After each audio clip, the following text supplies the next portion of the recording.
تخيل إن شاب من اسكندرية يطلع من شارع بسيط ويقلب المزيكا حرفيا في مصر والوطن العربي كله. ده مش حلم، ده مروان بابلو. في الأول كان اسمه داما بيغني راب عادي زيه زي أي حد، بس سنة 2017 غير اسمه لبابلو. بس مش أي بابلو، ده بابلو بتاعه هو. كل دايرتي keeps me in my zone. جايبها من تحت على الغريبة، رميت قلبي على الترامبولين، ام الشعر الغجرين كملت. مزيكته مختلفة، فيها وجع، فيها تمرد، ما فيهاش مجاملات.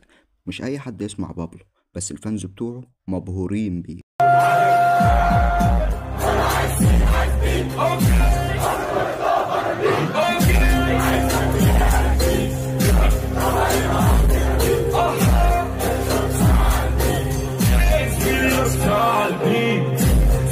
بس سنة 2020 بابلو فجر الدنيا بأغانيه زي كنترول وغلاف، وبقى حديث السوشيال ميديا. بس فجأة يعلن الاعتزال. السلام عليكم اظهر يا مختف، الصورة مش واضحة بس مش هتف. بس اللي زيه ما بيتنسيش، رجع أقوى وأطلق حملة عودة مروان بابلو، وفعلا فقد كل التوقعات.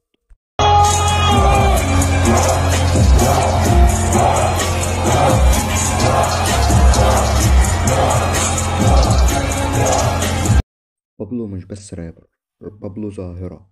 ناس كتير بتقلده وبتحاول تاخد من ستايله، بس محدش قدر يكون زيه. هو مدرسة لوحده. ده اللي كان نفسي فيه.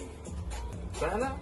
واو واو واو واو اه قبضي يبقى بالدولار، بندورش على الآثار، احنا جايين نسيب آثار، في الشتيمة كل دور، بكلم السي او يعني بكلم نفسي يا منى ناطر ليفن، عايز الابن زي.